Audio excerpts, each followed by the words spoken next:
Wyoming Territory, autumn of 1883. The wind came down off the Laramie Range carrying the first cold of the year, and it found the town of Sweetwater Bend the way it found everything out there, without asking. The cottonwoods along the creek had gone the color of old brass. On the platform beside the stage road, where the noon coach had just rattled off toward Rawlins, a woman stood alone with a carpetbag in both hands, and the left side of her face turned from the street. Garrett Vance had not wanted to come to town that day, but the letter had said the 11th, and a man who sends for a wife and then leaves her on a platform has already told her everything she needs to know about him. So he had put on the good coat, the one his late wife had brushed for him for 6 years, and that had hung untouched for 3, and driven the wagon into the wind. He saw her before she saw him, the way she stood, squared up and braced, the carpetbag held in front of her like a thing she might need to swing, the worn hem of her dress and the careful mending at the cuffs, the work of a woman who had nothing new and kept what she had. And when she turned at the sound of his boots on the boards, he saw the scar. It ran from the corner of her left eye down across the cheek and along the jaw, a wide, pale seam, the kind a man who had seen the war knew at once for a burn, long healed. It had pulled the corner of her mouth a fraction out of true, and she watched him see it, the way a person watches a door they expect to be shut. She did not wait for him to speak. She set the bag at her feet, lifted her chin, and began. "Mr. Vance, I'll say it plain so there's no misunderstanding, and you can put me back on the next coach with a clear conscience." Her voice was low and steady and rehearsed, every word set in its place like fence posts. "I'm 23. I'm strong. I cook, plain and good, and I can stretch a barrel of flour through a hard winter. I clean. I keep a garden.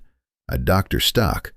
I can read and cipher and keep your accounts honest. I don't take sick. I don't take to bed, and I don't complain." She drew a breath, and the breath was the only thing in her that shook. "I know I'm not what the advertisement led you to hope for. I didn't put the scar in the letter. That was dishonest, and I'm sorry for it. So if you've a mind to send me back, do it now, and don't trouble yourself feeling cruel. I've heard no before. I'd rather hear it standing up."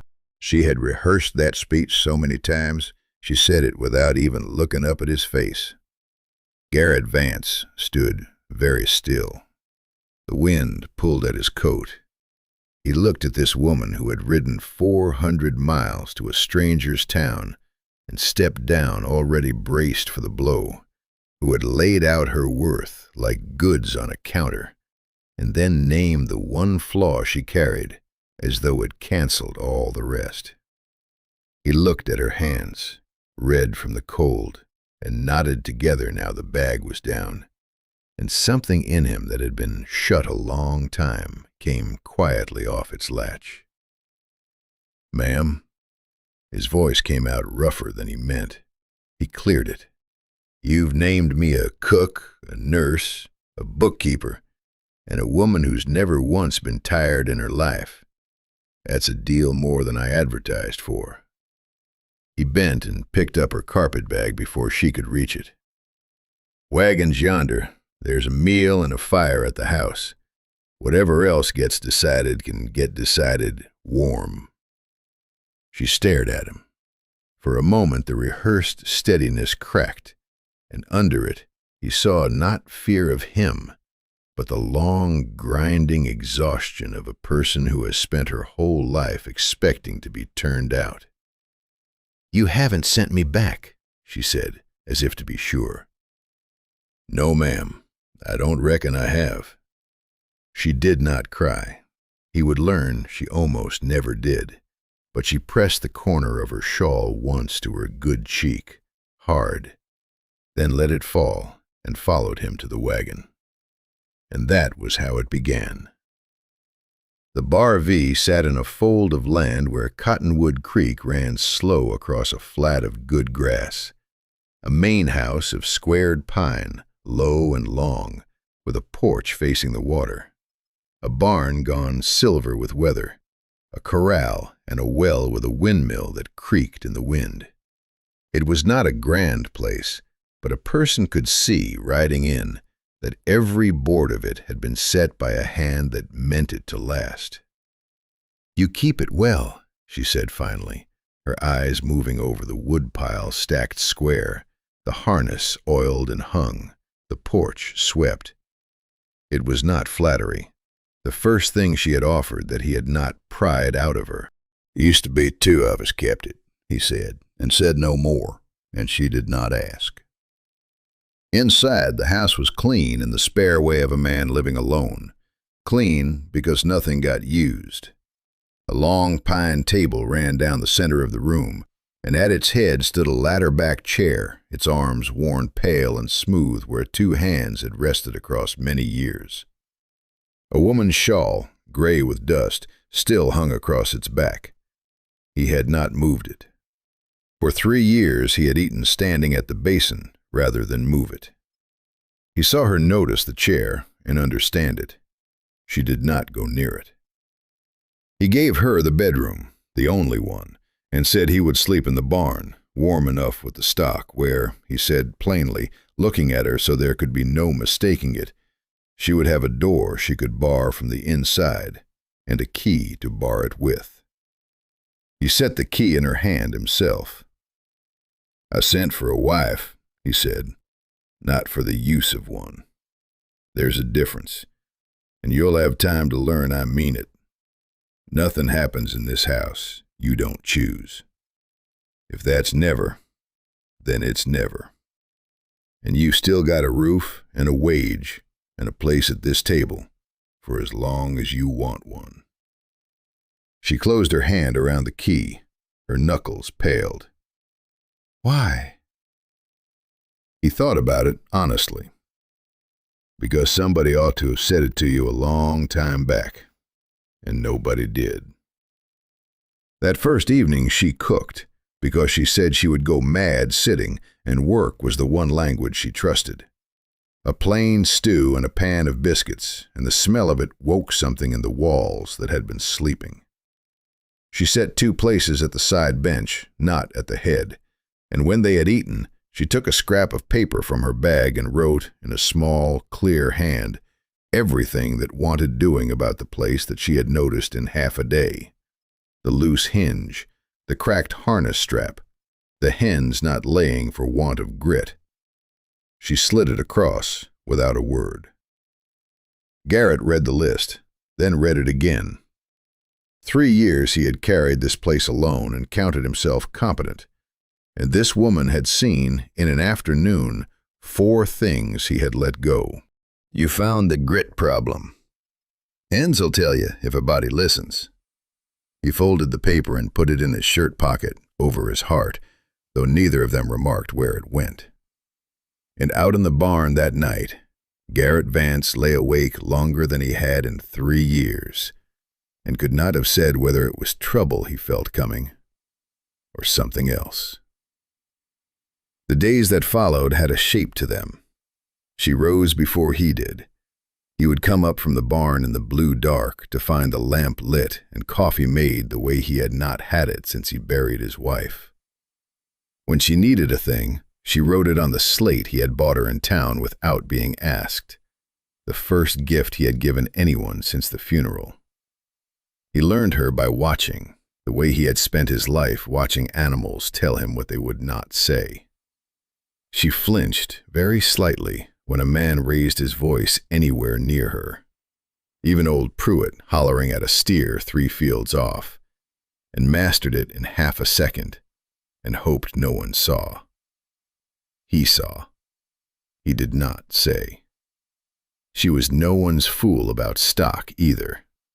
The bay gelding, the mean one no hand would top without a fight and a prayer, had gone off his feed, and Garrett had been half a day deciding whether to shoot him when he came out to find Tessa already in the corral with him, standing wide, not reaching, just talking, low and even. The horse had its ears on her. She moved her hands slow down its near foreleg, and the bay let her. The bay that had broken a man's wrist in the spring. "He's got a stone bruise gone bad," she said, not turning. "Soul's hot. He's not mean. He's hurting, and nobody'd look." She was right. They cut the abscess and packed it, and within the week the bay was sound, and from then on came to her fence and no one else's. Pruitt told it all over town, the new woman who could gentle the devil bay with her voice, and the talk in town brought the first trouble, though it came dressed as kindness. Mrs. Eulalia Brand was the blacksmith's widow and the unelected conscience of Sweetwater Bend, a woman who had wanted Garrett Vance's grief for herself the way some people want a house with a view. She drove out one bright afternoon with a basket of preserves she did not need to give, and watched Tessa pour the coffee with the scarred side of her face toward the wall. "I only think of you, Garrett," she said, when Tessa had stepped out to the smokehouse. "A stranger no one can vouch for, with a face like that. A woman doesn't come by such a mark honestly.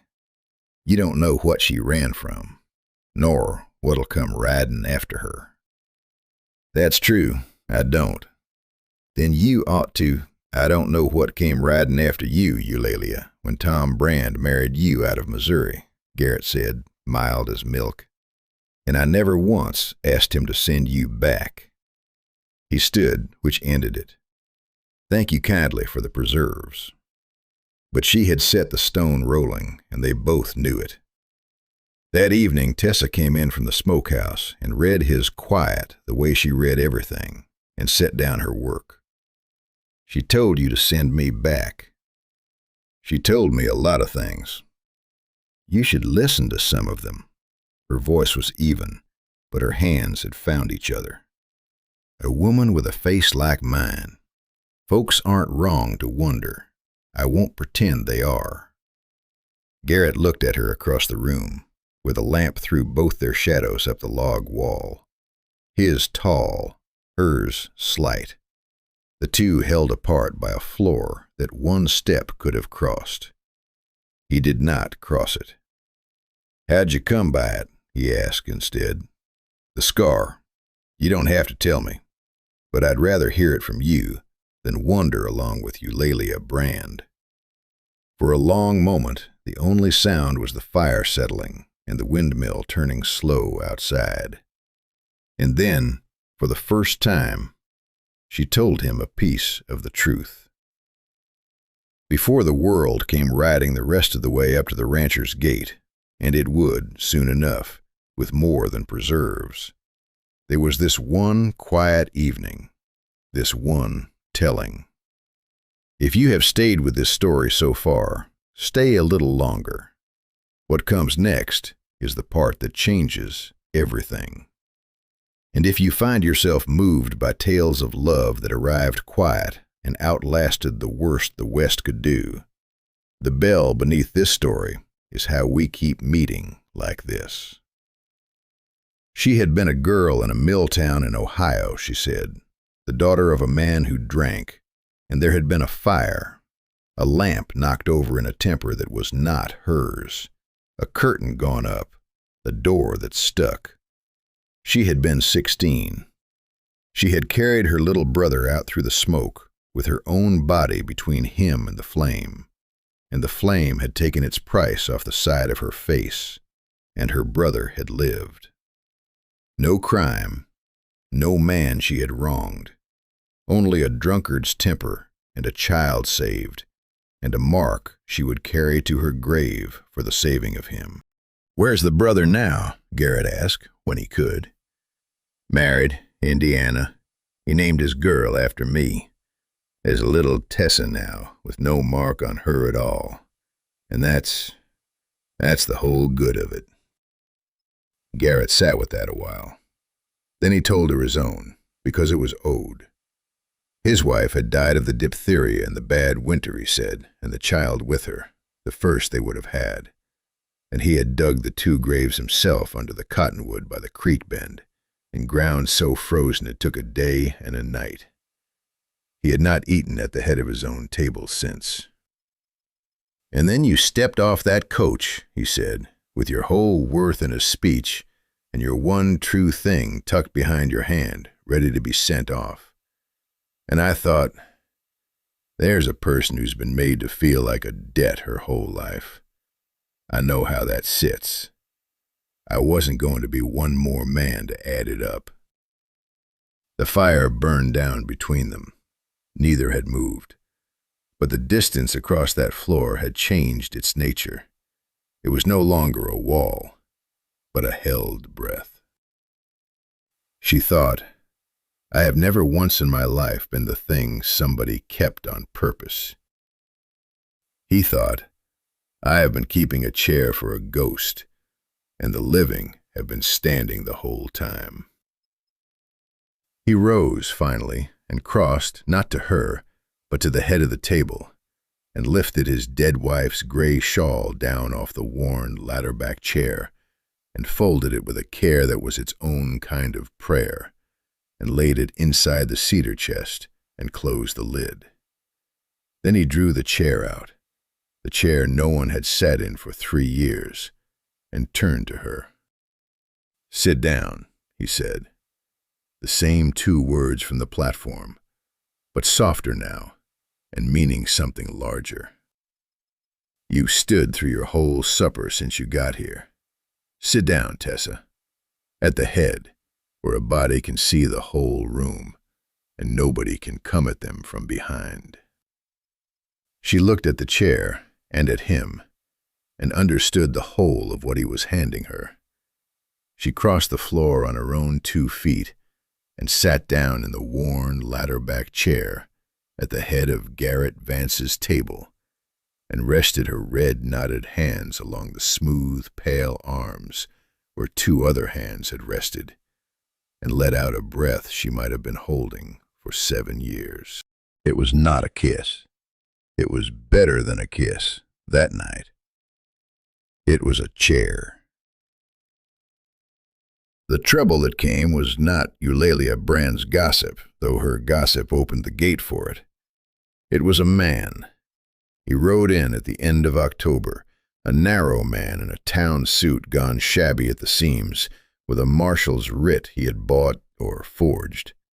He asked at the livery for the Bar V and the new woman there, and gave a name that made the liveryman go quiet.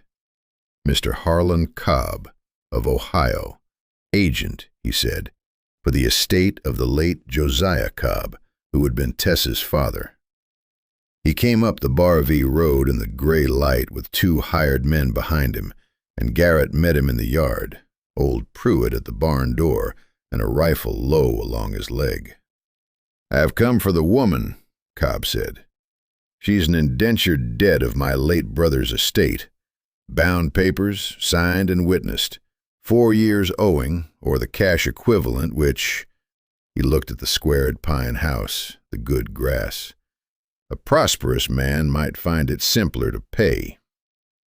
It was a lie, and a thin one. No papers in Ohio law could bind a grown woman. But it did not need to be true to be dangerous.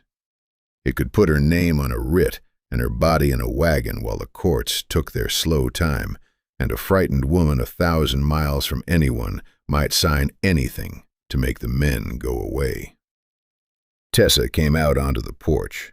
Garrett saw the color leave her face, saw her go still in the way she went still when a man raised his voice.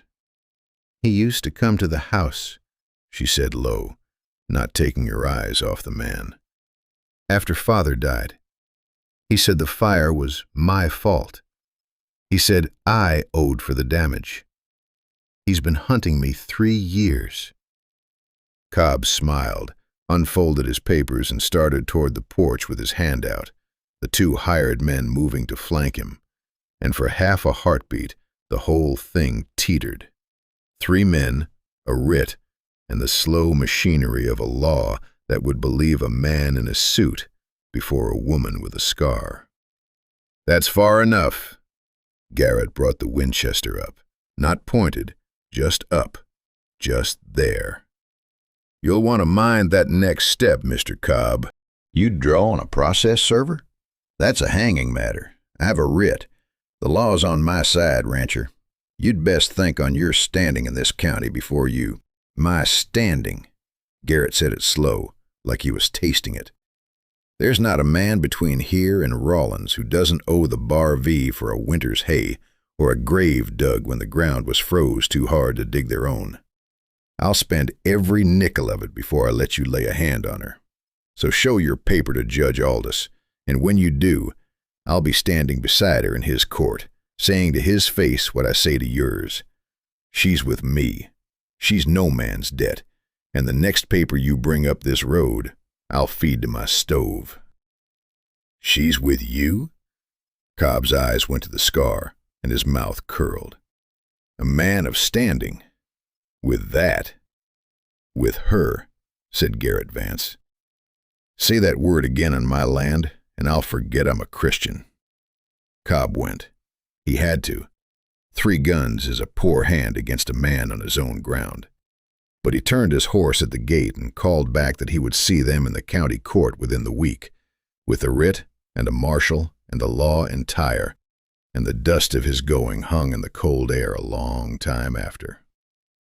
Tessa stood on the porch with her hands knotted white. She did not thank him. Thanks was a coin she had been made to pay too often. But that night, when he came up from the barn, he found his torn work coat mended on the table, the tear closed with stitches so small and even they might have been machine-made. He understood this was her thanks and her vow and her answer to Cobb all at once, said in the only language she fully trusted. He put it on, though the night was not cold enough to need it, and slept in it. Judge Aldous held court in the back of the land office, and on the appointed day the room was full. Eulalia Brand in her best bonnet, and Pruitt, and the liveryman, and the storekeeper Garrett had carried through 3 bad winters on credit. Cobb laid out his story: the bound debt, the fire, the runaway girl, the duty of the law. He spoke well. Bookkeepers do. The writ looked real enough, and for a while the room was quiet and uncertain. Tessa sat beside Garrett with her chin up and her scarred face turned square to the room, having decided she would not hide it one more day. Then Garrett Vance stood up and did the thing that cost him. "Judge, I'll not argue the man's paper. I'm no lawyer. I'll say 2 things and sit down." He set his hat on the table. "First, I wired the courthouse in Hamilton County, Ohio, where this fire is supposed to have made this debt." He laid a telegram on the judge's table. "No such judgment. No bound papers filed. No estate debt against any Cobb. The writ's a forgery, and a forged federal writ is a matter for a real marshal, which I've also wired for, and which is on its way." The room stirred. Cobb's face went the color of tallow. "Second thing," Garrett turned not to the judge now, but to the room, to Eulalia Brand and the storekeeper and the men who owed him, the whole social court of Sweetwater Bend that could ruin a person with a look. "Some of you have wondered about the woman at my place, whispered about her face. I'll save you the trouble. That scar she carries, she got at 16, carrying her baby brother out of a burning house with her own body for his shield. She's no debt, and no danger, and no man's property. She's the finest hand with a sick animal I've seen in 30 years, and the most honest soul I've stood beside since I buried my wife. I aim to marry her, if she'll have a worn-out widower that took too long to know his luck. And any man or woman in this valley with something to say about her face can come say it to mine. I'll be at the Bar V. The coffee's on." He sat down. The room was dead silent. Then the storekeeper, of all people, began to clap, slow and embarrassed, and then Pruitt, and then the liveryman. Eulalia Brand sat with her mouth in a thin line and said nothing at all, which from her was a surrender with a flag on it. Judge Aldous tore Cobb's writ in half and told him he could wait in the back room for the marshal. And it was done. It should have been done. But Harlan Cobb was a small man with a small man's pride, a forged writ in pieces and a courtroom's laughter behind him, and he did not ride for the territory line like a sensible coward. He doubled back.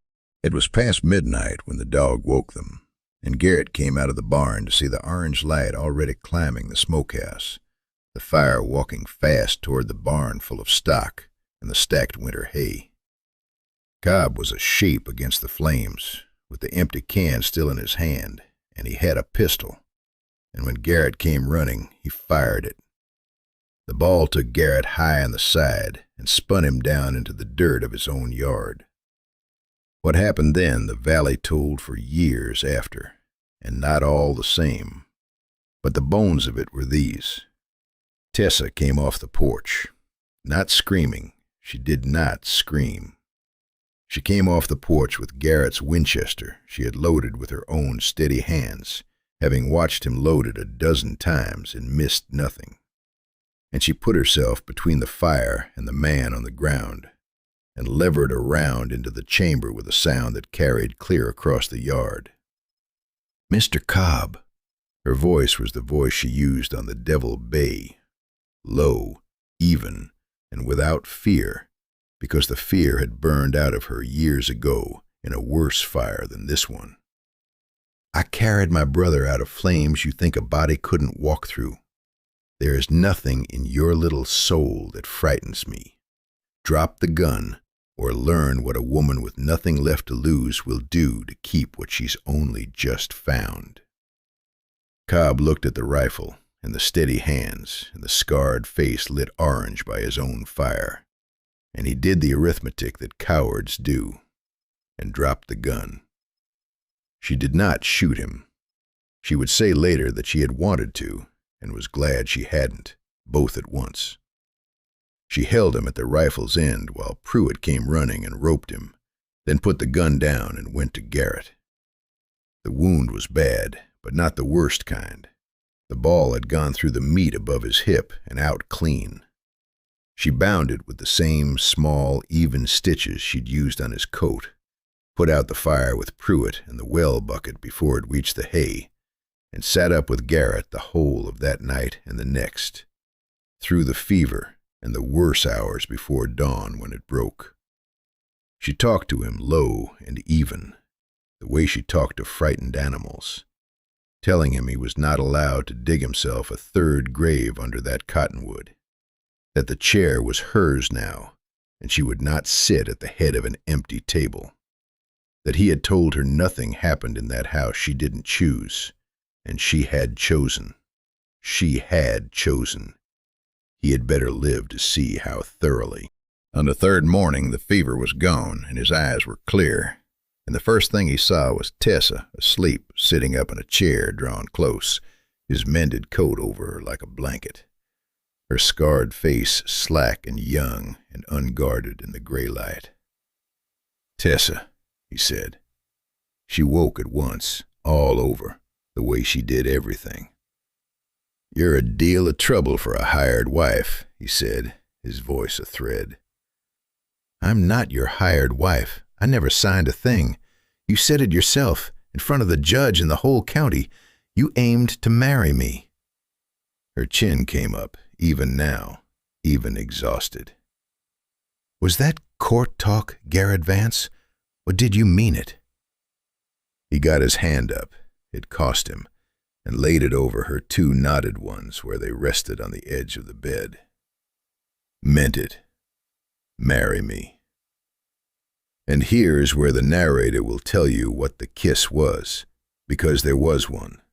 The first one, careful of his bound side, her scarred cheek turned full toward him and unhidden, the side she had spent her life turning to the wall. It is enough to say that something in her, the fire had sealed shut at 16, came quietly open, and that he understood at last he had not been saving a chair for the dead.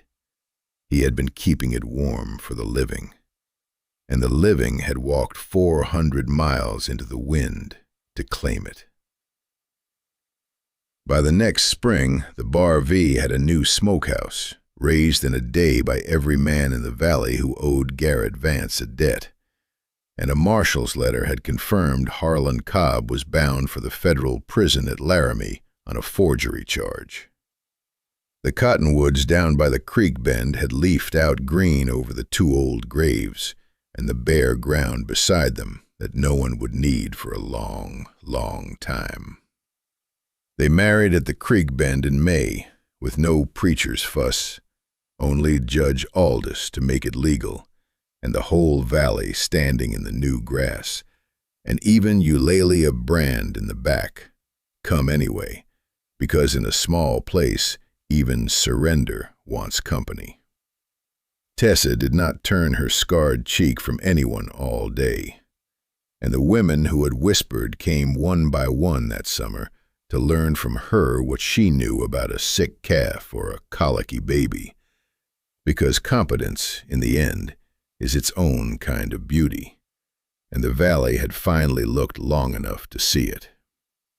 The devil bay ate from her hand. The hens laid. The accounts, kept in her small, clear figures, ran honest and sound.